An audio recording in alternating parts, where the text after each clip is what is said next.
Hi, this is Liz, and welcome to my podcast, Spiritually Speaking with Liz. So we've got a fabulous guest with us today, but I'm just going to remind you to follow us on the YouTube channel, click the notification bell and the likes, and also on your podcast app. If you follow, then you'll get notifications when I upload anything new.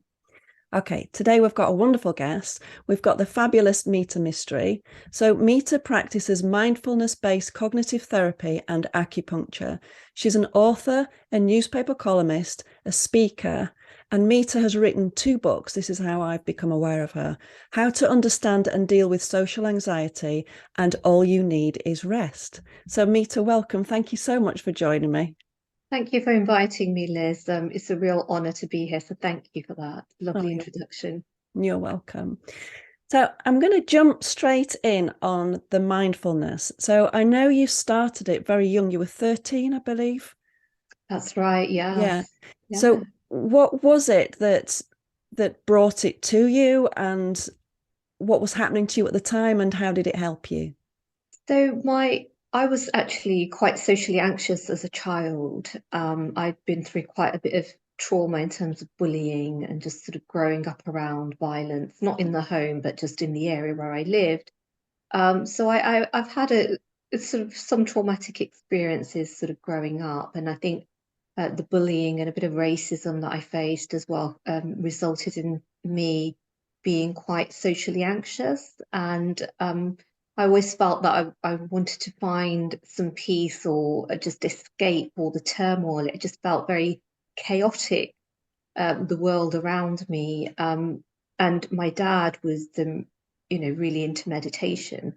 So he took me along to a meditation class. He was actually with a spiritual teacher from India, and I really loved it. So I went with an open mind. I didn't think anything of it, but actually, it was the first time, I think, probably as far as I can remember as a 13-year-old, that I actually felt very peaceful and I felt calm. And I thought, oh, Oh, this is really good. I'm going to try this again. And every time I tried it, I just felt so good. And it was a place I could retreat to within myself, even though the world around me might be chaotic and there's so much going on and things you can't control. I was still able to find something that was calming for me. So that's how I really got into it, is through my dad, and it was a spiritual teacher in India. Um, who was the teacher? so his name's Swami. Oh gosh, he passed away last year. Swami Narayan. So he passed away last year or the year before. So he lived in an ashram in a place called Dwarka in India. So he'd visit every year. Mhm. So I didn't see him every year, but we tried to see him as often as we could every time he visited, because I did really enjoy being in his company and just taking on his wisdom and listening. And yeah, so Oh, that's lovely. Yeah, they have such an amazing presence, don't they? oh yeah, absolutely. Just being in their presence, you feel calm. Hmm. They just obviously embody that mindfulness, that wisdom, that genuine sort of compassion that you suddenly feel, oh yeah, this is really peaceful. I like this. It feels good. Yeah. Yeah, then it's just taking it out into the world, then, isn't it? Taking it into Yeah. daily life, and Yeah. which you've obviously done. So it obviously made such a big impact that then you wanted to train in it further to help people further. So Yeah. how does it work with the cognitive therapy? How do the two come together? So I retrained to be an acupuncturist about 20 years ago. And what I was finding with the acupuncture, which is again energy medicine, and it works on mind, body, and emotional level, what I was finding was a lot of my patients were having mental health issues as well. And I wanted to do more for them, which, I mean, acupuncture is still great for anxiety, depression, and all of those things, and regulating your hormones and brain chemistry. But I felt that I could offer something more. And this is where I started to look into sort of mindfulness based interventions. And I found a course on mindfulness based cognitive therapy. So I went on that. So that was a further sort of 2 years training that I did. And that sort of allowed me to use my experience of mindfulness, but combine it with the sort of the CBT psychological aspect as well. And that's really been helpful as well for people. It's been really, really quite transformative. So, I think the yeah. two that you're doing are quite powerful, because I'm a great advocate of acupuncture. Yeah. Have you had it? Yeah, I have it. Unfortunately, my practitioner retired. She Oh, was gorgeous. no. Yeah, she retired a couple of years ago, but I've just found somebody. I've just booked in and I'm going again next month. But I know Brilliant.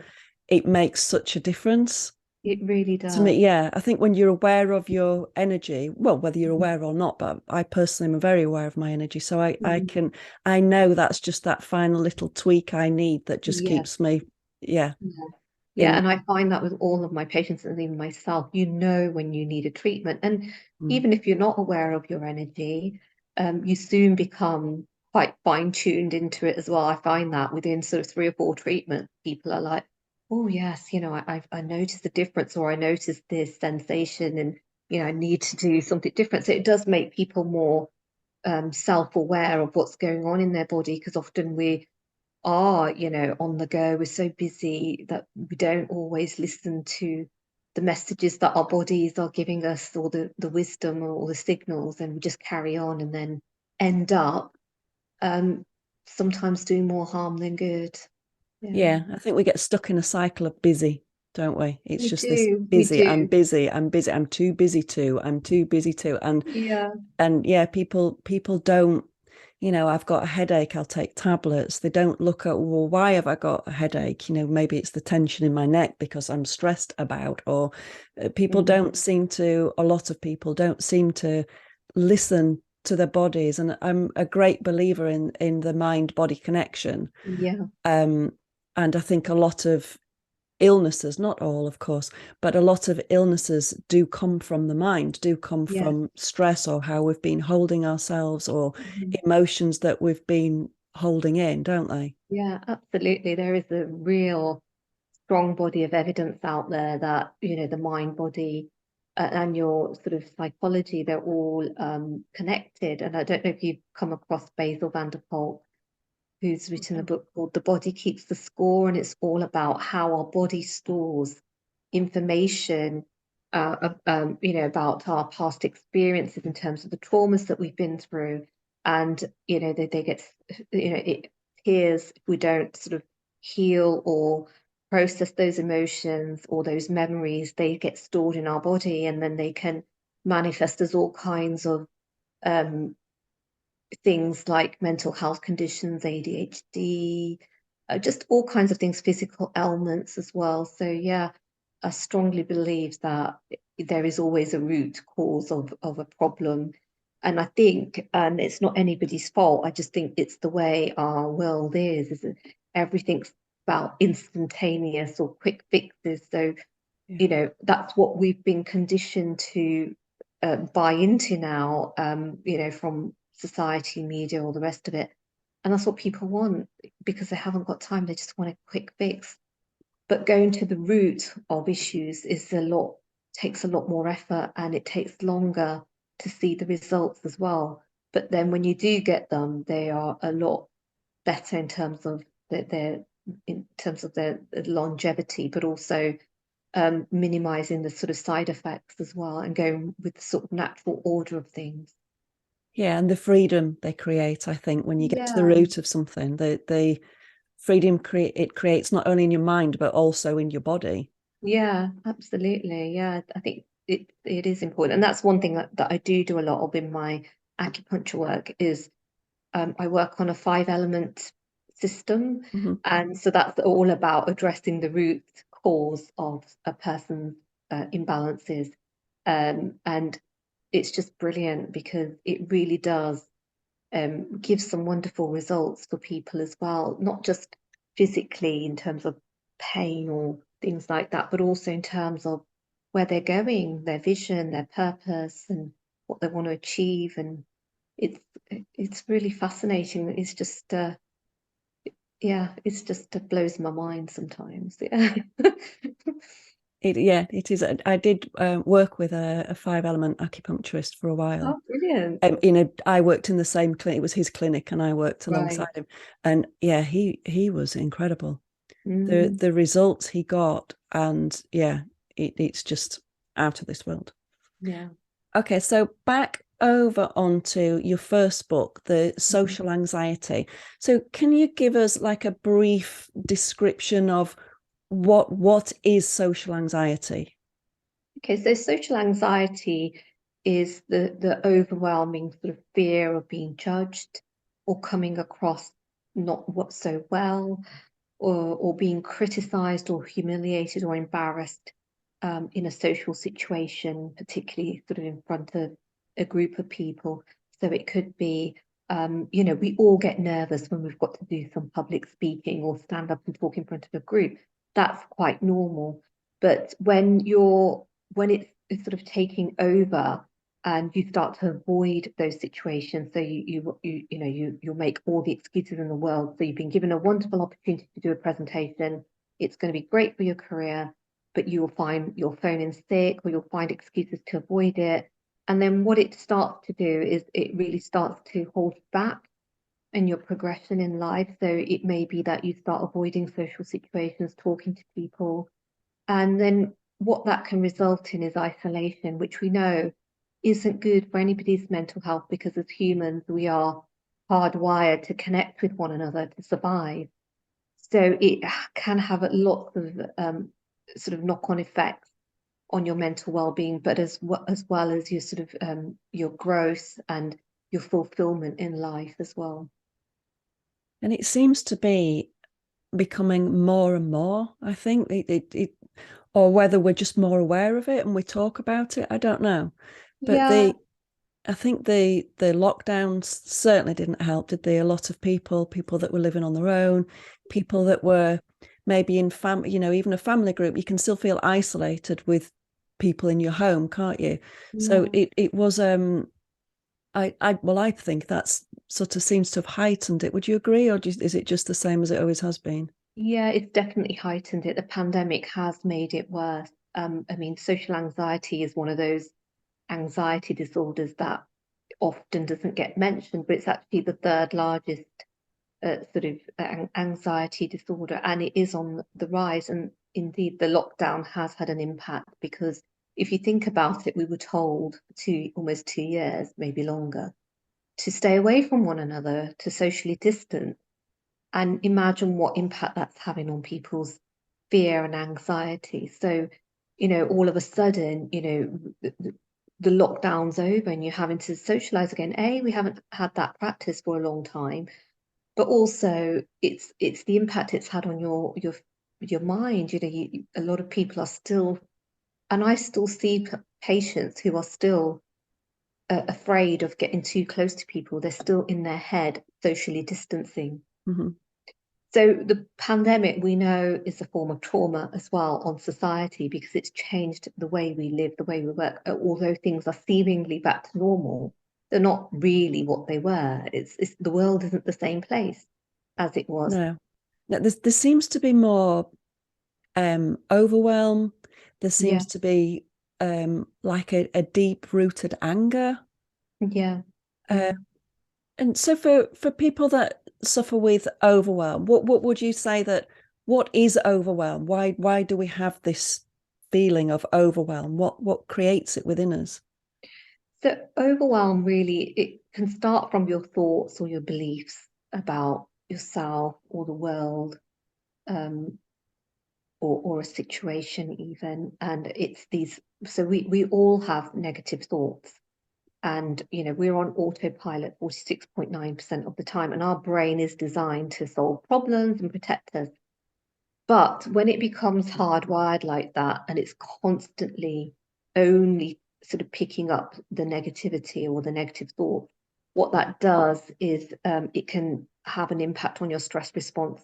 So then you start to feel that heart racing, your palms sweaty, you start to feel overwhelmed, you start to get muzzy headed, because it has an impact on the way the different parts of your brain function. So we have what we call the logical part of our brain, which is at the front of our brain. that shuts down when your stress response is activated, so you can't think straight.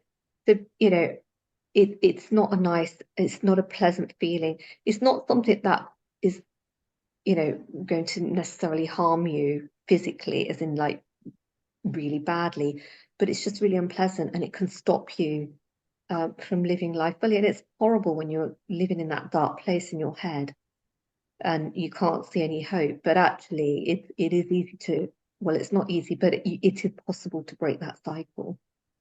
It's just acknowledging, what, I'm really struggling with this. I'm really overwhelmed. I can't stop thinking, when those thoughts are churning over and over.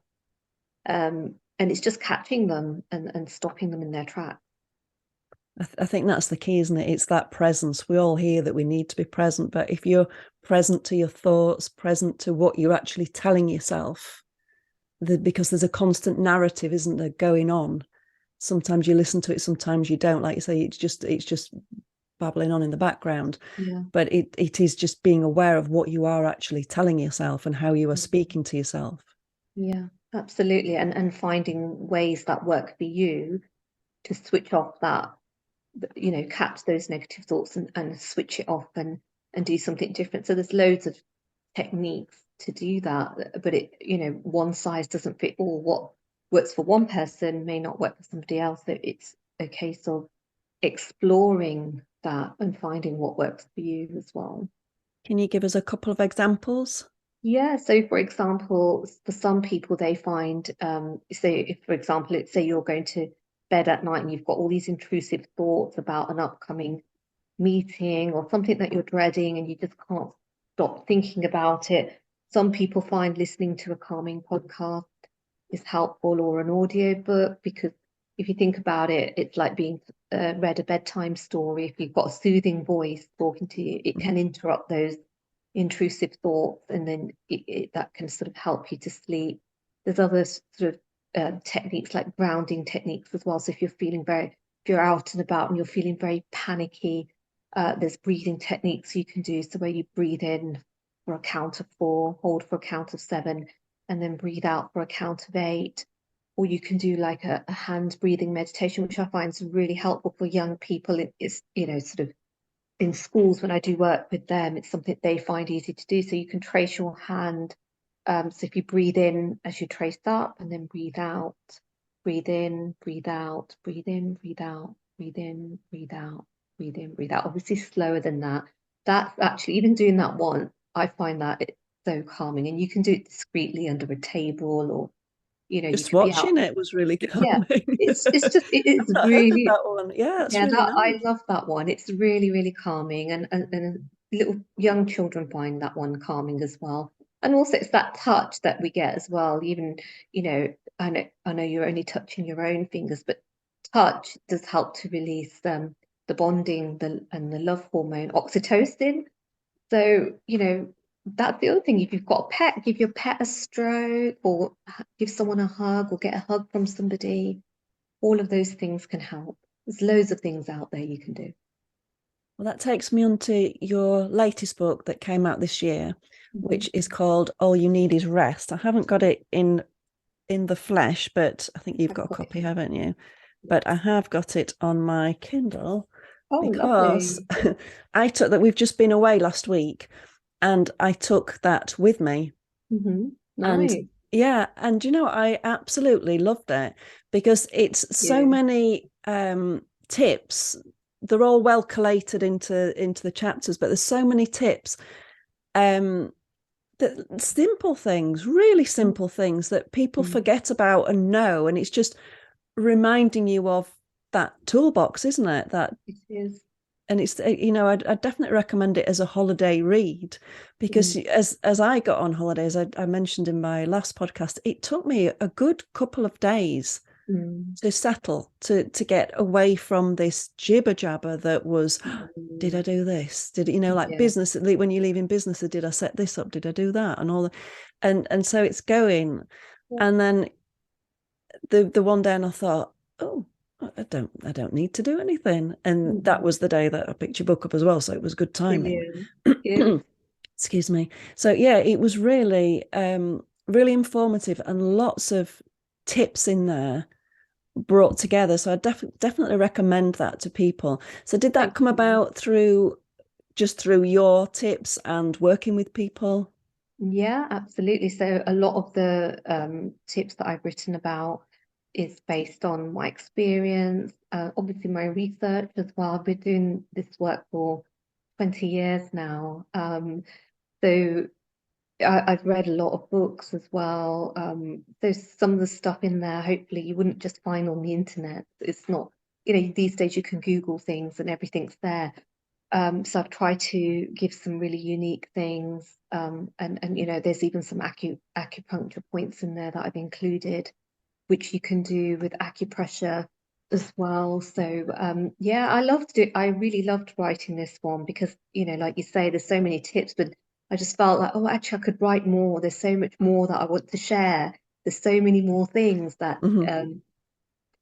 people could use that are so easy to do that they may not think of or may not necessarily know about because it's not on the internet or it's not from necessarily a trusted source or whatever. So, but yeah. No, it's good. And I think it's a good one for people to have in the home for Thank sure, you. just to dip in and out of. It'd be Yeah. very useful.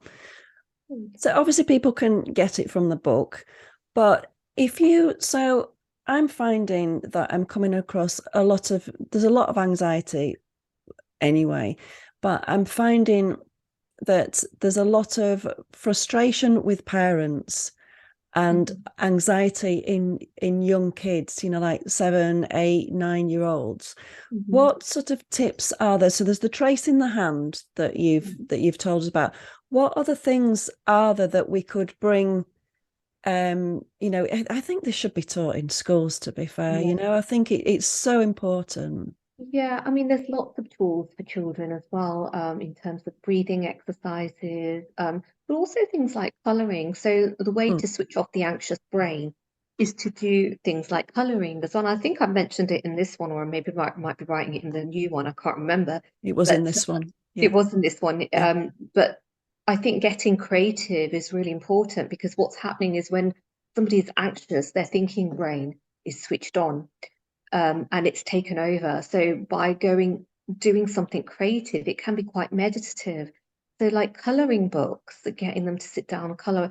For some people, they enjoy baking or even sort of modeling, like with plasticine. I don't know if they still use plasticine Mhm. or Play-Doh. I know it makes a lot of mess. It's not the best, but that touch and that sort of tactile thing can also be really grounding for children as well. Getting them out in nature, getting them to go on a little adventure, pick up stones, have a look at the flowers, let's draw them. There's so many things that you can do with children to calm their sort of nervous systems as well. I think being in nature, a friend of mine's just been in, she hired like a little pod for a week. And so Oh, they were nice. in the middle of the woods, two Oh, young boys, they're 5 and 8. wow. She took colouring books, no screens, nothing, it wasn't you're not allowed, but she just thought, I don't want to encourage it because there was no power there anyway. Mhm. And it wasn't far from home. She did have to come home at one point to collect something, for an appointment actually. Mhm. But she then said to them, would you like me to get your iPads? And they're like, no, no, we don't want to. And Mhm. when I spoke Brilliant. to the eldest and said, what was your favorite? The youngest, it was all climbing the trees and yeah, yeah, yeah. Yeah, But yeah. the eldest, it was so sweet. And he said, it was the colouring in because she'd made them all their own little colouring book. So Mm. they'd sit by the fire at the table and just colour in all together. Brilliant. Yeah. And it was just so they were Mm. really tired from the day being out in nature physically Mm. doing things. But Mm. then that on a night was just calming them down.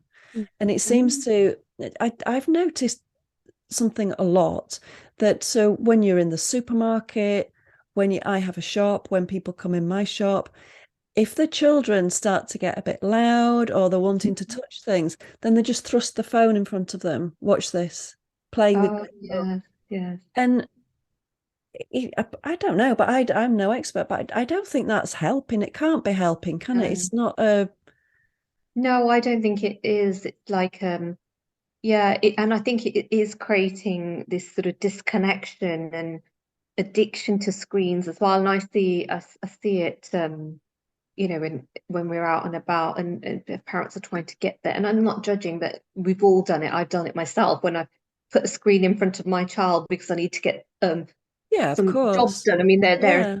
teenagers now, but so I totally empathize with that. But yeah, it is even, you know, you see people doing it at breakfast on holiday, you know, just giving their child a DVD, and that's the only way they can get them to eat. And I think we have just become so reliant on devices. It's just the way the world's gone, sadly. But I also think it is contributing to a lot of the problems that we face.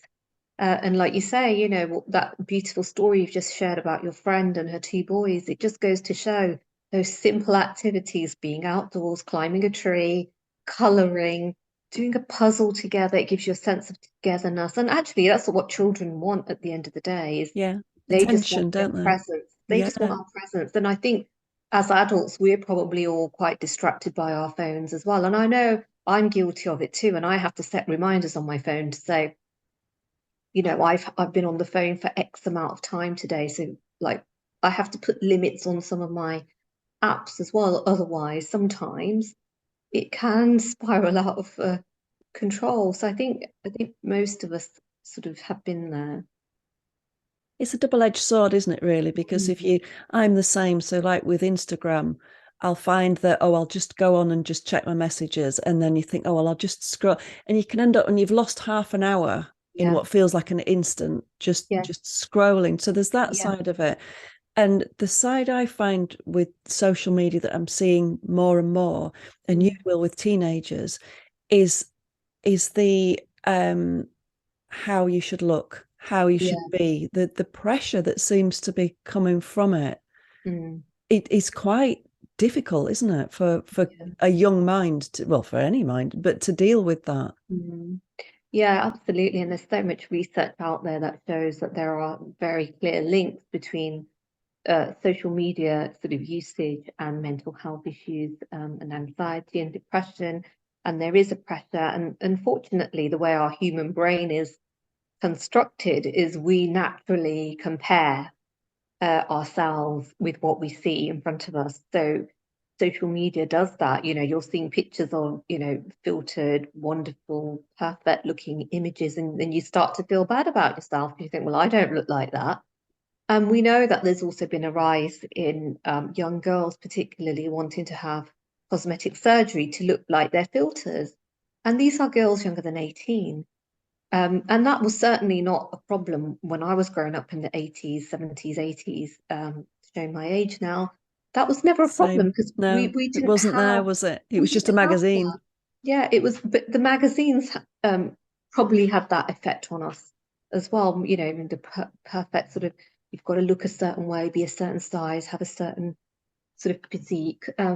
So we know that the social media and media does put pressure on young people, but it's something that I think as parents we just have to be mindful of it and educate our children, and sort of encourage them to have regular breaks, and not from social media, or not use it. I mean, fortunately, my two are not social media fans at all. They don't like it. That's good. They It's rare, they but good. they absolutely don't like it. They have it, but they don't post anything ever, and they barely use it because my son says Facebook should be renamed as Nosebook because it's just people being nosy. It's true. So you've got a good point there. So Yeah, no, it's true, is that, isn't it? It is. I think it's the nosy, yeah, and then from the posters, if that's what you'd call them, the people posting, it's sort of like the look at me on this wonderful holiday, everything's yeah, perfect, and you yeah. sort of think, what happens when that phone goes down? Mm, Are you in that perfect moment? Was it yeah, ever perfect, or is it something that you're just trying yeah, to yeah. create? It's quite a tricky one, isn't it, I It think. is. It is. I mean, I'm not a big poster, but I have to use social media for work, and obviously to get the message out there about the books and, you know, healing. So I use it for that.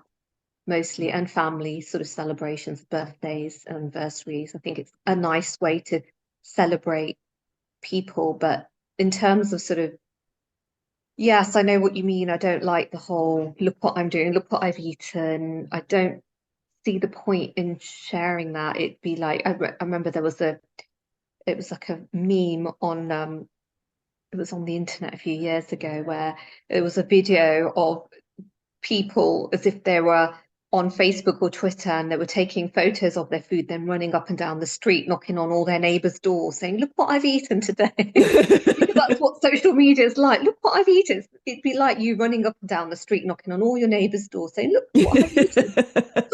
You see, when you put it like that, it's absolutely ludicrous, isn't it? It is. And I think that watching that made me sort of think, God, actually, yeah, that's so true. Why are we even doing this? Why are we capturing every single thing? Why can't we just enjoy that moment without sort of capturing it or putting it anywhere? So You can see where social anxiety's grown, can't you? yeah, With, you know, absolutely. with things like that. Yeah, and social media does make social anxiety worse as well because if you think about it, sometimes people might not post because they think, um, I'm just about to jump into a room full of people that are shouting and screaming. And what if I say something, or if I comment on this post and it comes across embarrassing, or I get judged? So again, yeah, so and social media anxiety is also a thing. Yeah, I can see that. Mm. So, with your sort of like going back to your second book, for you, Mita, what is your self-care routine? What are your non-negotiables? What do you like to do as treats just for you to look after you? So that's a lovely question. So for me, my non-negotiables are I have to get outdoors into nature for at least half an hour every single day, whether that I walk to the shop or the post office or go for a run, which is my preference. I'd like to go for a run if I can.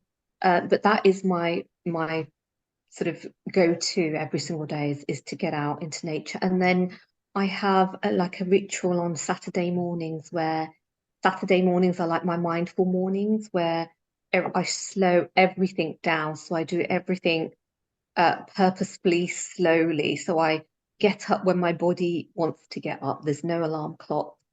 I have my tea or coffee very slowly, my breakfast slowly. I might do a face mask or paint my nails, or give my hands a massage.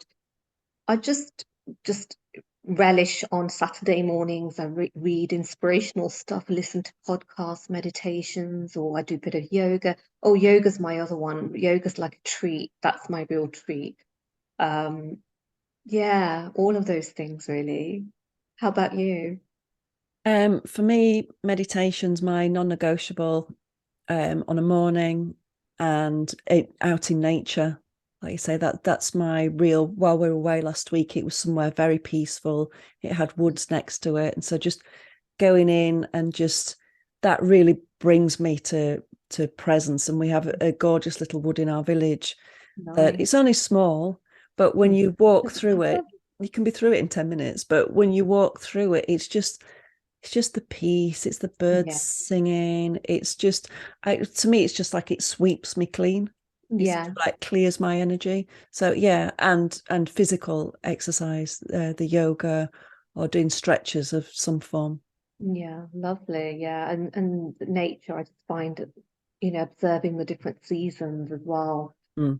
So I'll do the same run, but I just love seeing how through the same sort of route, but throughout the year, and just noticing how, how it changes and how it's beautiful in every season. Although, I don't particularly like the cold or winter that much, but it's still very beautiful. Yeah, there's always a beauty to it, isn't there? There is still a beauty to it, and then in autumn, and the colors of the leaves and just everything. I just love seeing that transition and the change, and that's why I do like to get outdoors and sort of run because you sort of get to see quite a bit and hear the birds and see the first butterflies and the first flies. It's just gorgeous, yeah.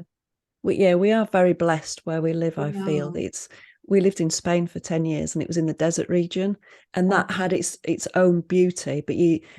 I loved that you had 320 days of sunshine, because Yeah. I absolutely adore the sun. But when we came back, I can remember just being, well, when we used to visit, we normally used to visit sort of like, I used to try do it sort of like end of April, May. Then there were the bluebells out, Yeah. because we were from, because it was the desert area, so it was all olive trees, almond trees, cacti, and Mhm. that was it. That was your greenery, really. Yeah. So to come back and to see that lush green and that Yeah. purple, and the vivid colors, Yeah. Yeah. and then, like you say, in autumn, that change of colors. Mm. Like you, I'm not a big fan of winter, and I'm learning to see the beauty in winter. Yeah. But I'm not a fan of Yeah. the dark. Like for me Yeah. now, this time of year is heaven. It's light, Yeah. Yeah. for such a long time.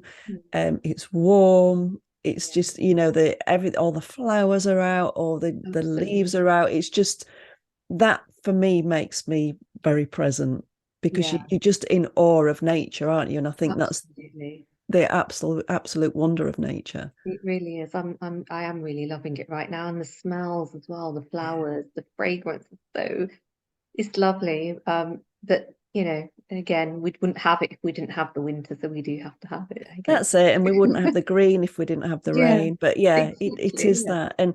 And smell, like you're saying about smell, smell is so emotive, isn't it? Definitely. I mean, today on my run today, there was, I don't know what, I think it was honeysuckle or something. It was so fragrant. I was like, my goodness, it was so potent. It smelled like perfume. And it's quite incredible, isn't it, when you sort of really tune your senses into nature, what you actually hear and smell and notice as well. But also there was some freshly cut lawn as well, and that always smells very nice as well. So those sort of scents take me back to my childhood, when I remember some of the carefree days when you're at school and sports day, and you're given ice creams and things. So it does bring back sort of nice memories. Absolutely. I was walking the dog early this morning, obviously, because it's a warm day. And I thought, if anybody's watching me, they'll think I'm crazy. But I was walking down the village to the woods, and Yeah. there's loads of roses along the way. But there was one, it was a very tiny little rose. I don't know what it was, but I smell everything.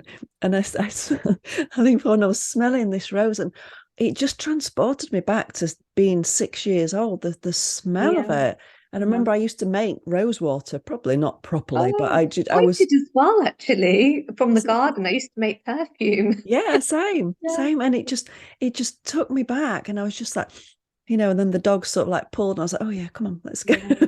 But I was just lost in that moment. Yeah, and it's moments like those that are really good for us, that nourish us, and we need to remember our sort of inner child and playfulness as well, because I think life can get a little bit serious and with everything going on in the world, and we sort of, and I think as we get older, we sort of start to notice differences in our body and things. So it's important that we do remember those nostalgic moments as well. Yeah. Yeah, it is very important. Well, Yeah. Mita, I've loved chatting with you today. Oh, It's I been, have as well. Love chatting with you. It's been so lovely and so natural and easy and very calm. Thank you, oh, Liz. you're welcome. And it's so informative for people. You've given us loads of tips, Oh, and I I hope so. really do recommend that you get Mita's book. I'll put the details in the show notes below, and her first book as well. They're both, I think the first book really will explain a lot to you of what's going on in the world now. I Thank think it's a you. great tool for helping people to, whether you suffer with the social anxiety yourself or people that do. I think it's they're both great books. I think it should be taught in schools. It really Yeah. should be taught in schools. It should be part of the curriculum. But Yeah. I'll hand that mantle to you. Thank you. A lot of people have said that, and yeah, I will. I have contacted schools, and schools have been in touch. So, yeah, Well, hopefully there'll keep be. us posted on that I one. will do. I will do. Okay. So again, thank you for joining me. Thank Guys, you for thanks for having me. joining. Oh, you're welcome. Thanks for joining us. Thanks for listening. And we'll see you again soon. Bye.